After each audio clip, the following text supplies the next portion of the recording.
Customs regulatory duty case की समाअत करने वाले आईनी बेंच ने जस्टिस मंसूर अली शाह के 13 और 16 जनवरी को दिए गए फैसले वापस ले लिए। जस्टिस मंसूर अली शाह ने 13 जनवरी को आर्टिकल 191 की तशरीह से मुतालिक नोटिस जारी किए थे। आईनी बेंच का नजर अब्बास तौहीन अदालत केस का रिकॉर्ड कस्टम ड्यूटी केस से मुंसलिक करने का हुक्म। जस्टिस अमीनुद्दीन खान ने कहा कि 13 जनवरी को ऑर्डर दिया कि समाअत 27 जनवरी को होगी, फिर समाअत अचानक अगले रोज के लिए कैसे मुकर्रर हो गई। जस्टिस जमाल मंदखील ने कहा कि 3 रुकनी बेंच से एक जज अलग हो गए, क्या वो जज ऑर्डर दे सकते थे कि केस मखसूस बेंच के सामने लगे। जस्टिस हसन अजहर रिजवी ने कहा कि क्या बेंच दोबारा कायम करने का इख्तियार उसी जज के पास था, क्या आपको हम जजेस पर इत्मीनान नहीं। जस्टिस जमाल मंदखील का बैरिस्टर सलाहुद्दीन से मुकालमा, कहा नया सिस्टम किसी को पसंद नहीं तो वो एक अलग बात है। जस्टिस मोहम्मद अली मदनी ने कहा कि केस को सुना गया, समझा जाए, उसकी इस्तिलाह कहाँ से आई। अटॉर्नी जनरल ने कहा कि उनके पास 13 जनवरी के 2 हुक्मनामे मौजूद हैं। पहले में कहा गया कि केस की आइंदा समाअत 27 जनवरी को है, दूसरे हुक्मनामे में कहा गया कि केस की अगली तारीख 16 जनवरी है। जस्टिस जमाल खान मंदखील ने कहा कि अदलिया की आज़ादी की फ़िक्र हम सबको है, काम ज़रूर करें लेकिन कानून के मुताबिक करें, गैर कानूनी तरीके से काम ना करें, ढंग से काम करें।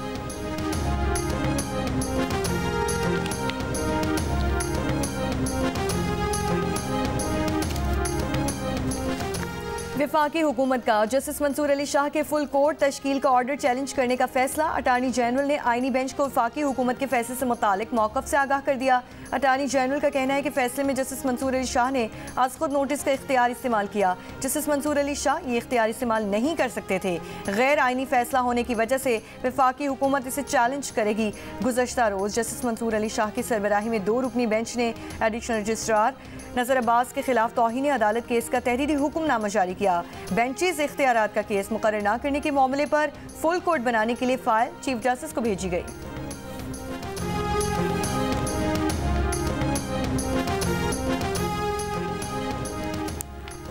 इस्लामाबाद में निज़ाम सेहत को पूरे मुल्क के लिए मॉडल बनाया जाए। वज़ीर आज़म शहबाज शरीफ की हिदायत। वफाकी हुकूमत के ज़ेर इंतज़ाम सेहत के निज़ाम को जदीद खतूत पर इस्तेमाल करने के लिए जायज़ा इजलास।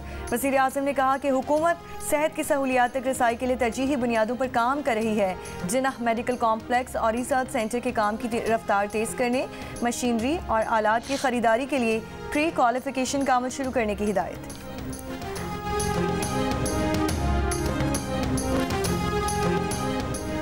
स्पीकर एयाज सादिक का पीटीआई कमेटी अरकान से राबिता। असद कैसर और उमर अयूब से कमेटी के इजलास में शिरकत पर गुफ्तगू। पीटीआई ने कोई ठोस यकीन दहानी नहीं कराई। चेयरमैन पीटीआई बैरिस्टर गौहर ने ऐलान किया था कि स्पीकर को मुज़ाकरात में शिरकत न करने से आगाह कर दिया है। सेनेटर इरफान सिद्दीकी का कहना है कि हो सकता है कमीशन बन जाए, हो सकता है कमीशन ना बने और आप उस पर इत्तेफाक कर लें, लेकिन ये सब कुछ तो बैठकर बातचीत करने से ही होगा।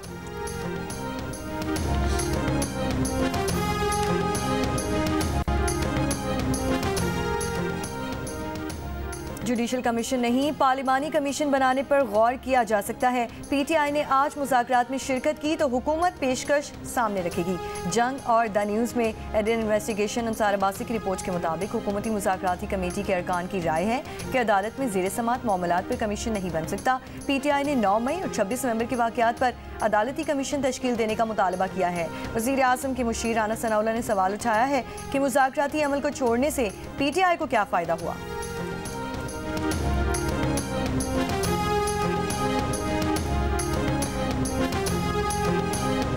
मसनूई ज़हानत की दुनिया में तहलका। मसनूई ज़हानत पर मबनी चैटबॉट डीपसीक R1 ने चैट जीपीटी को मात दे दी, बड़े बड़ों की मार्केट बिठा दी।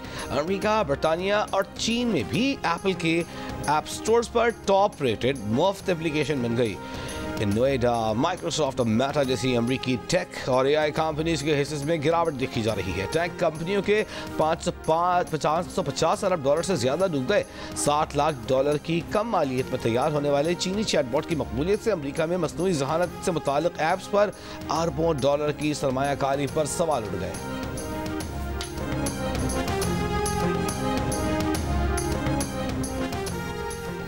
अमरीकी हुक्काम ने कई दीगर मुल्कों की तरह पाकिस्तान के लिए भी इमदाद रोकने की तस्दीक कर दी। कई अहम मंसूबे रोक दिए गए। अमरीकी ओहदेदार के मुताबिक तवानाई और ज़राअत के शोबों के 5 मंसूबे रुक गए। अमरीकी इक़दाम से तालीम, सेहत और इक़्तिसादी नमू के 4 मंसूबे मुतासिर हुए। जमहूरियत, इंसानी हुकूक, गवर्नेंस और सकाफती तहफ़्फ़ुज़ के मंसूबे भी मुतासिर। अमरीका सरे नौ जायजे के बाद प्रोग्राम्स को जारी रखने का फैसला करेगा। सऊदी अरब और कतर में गदागरी में मुलव्वस खातून को कराची एयरपोर्ट पर हिरासत में ले लिया गया। FIA के मुताबिक खातून विजिट वीजे पर बहरीन जा रही थी। सेनेगाल से आने वाले शख्स को भी मशकूक दस्तावेज पर हिरासत में ले लिया गया। मुल्ज़िम एहसान के पासपोर्ट पर इटली की इमिग्रेशन की बहुत जाली थी। गिरफ्तार मुल्ज़िमान मजीद कार्रवाई के लिए इंसदाद इंसानी स्मगलिंग सर्कल मुंतकिल।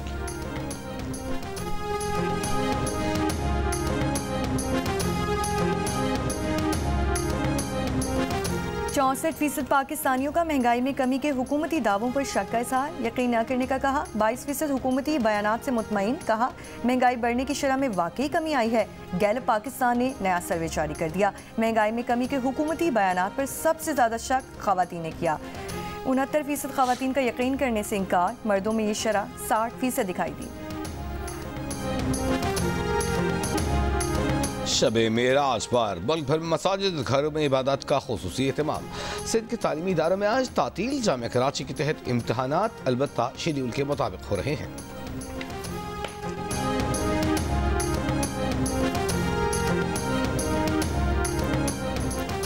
अमेरिका के सदर डोनाल्ड ट्रंप ने कहा है कि गैर कानूनी तारिकीन वतन के खिलाफ कार्रवाई जारी है। जिन ममालिक से वो आए हैं उन्हें वापस लेना पड़ेंगे। जिन ममालिक ने अपने गैर कानूनी तारिकीन वतन को वापस ना लिया उन्हें भारी मौशी कीमत चुकाना पड़ेगी। ख्याल था कि मईशत के बाद सरहदों से गैर कानूनी तारिकीन वतन को रोकना तीसरी तरजीह होगी, लेकिन ये इस वक्त इनका पहला एजेंडा है और इस पर तेजी से काम जारी है।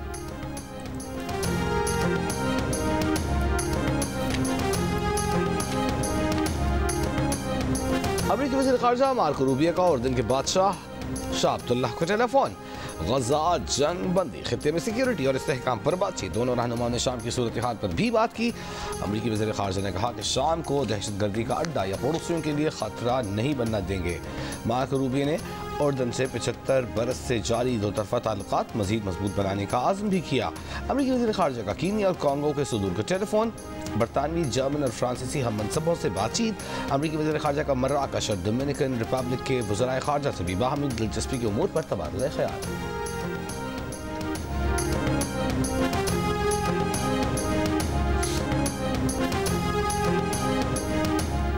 जबरी तौर पर निकाले गए 3 लाख फ़लस्तीनियों की शिमाली गजा वापसी। 15 माह शदीद बमबारी के बाद घरों की जगह खंडरात और मलबे का ढेर ही बाकी।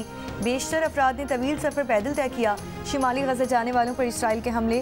नसाइरात कैंप में गधा गाड़ी पर फायरिंग करके बच्चे को शहीद कर दिया। वसी गजा में भी बमबारी से 1 फ़लस्तीनी शहीद और मुतादिद ज़ख्मी। अक़वाम मुत्तहिदा ने गजा में बुनियादी ज़रूरतों के फक़दान के बारे में एक बार फिर खबरदार कर दिया।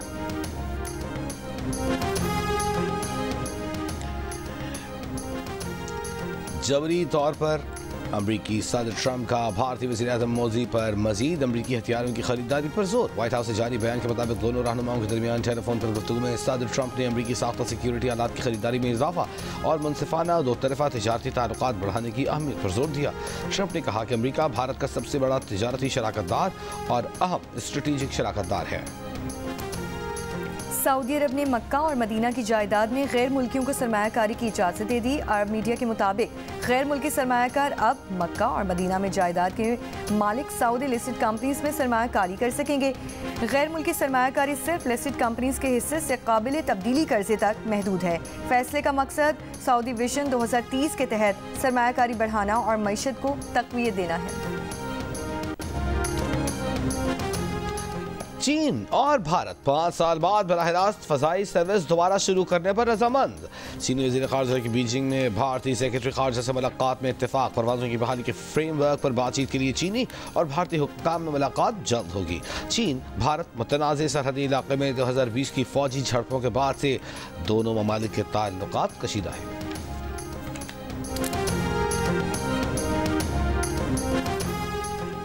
ऑस्ट्रेलवी खातून मलाइका को भी अपना जोड़ दिल का रिश्ता ऐप पर मिल गया। मलाइका एक बेहतरीन पाकिस्तानी रिश्ते की तलाश में थी। ऐप पर प्रोफाइल बनाने और गोल्ड पैकेज अपग्रेड करते ही पेशावर की कारोबारी शख्सियत आसिफ खान से मैच बन गया। जल्द ही दोनों पुरवकार तकरीब में शादी के बंधन में बन गए।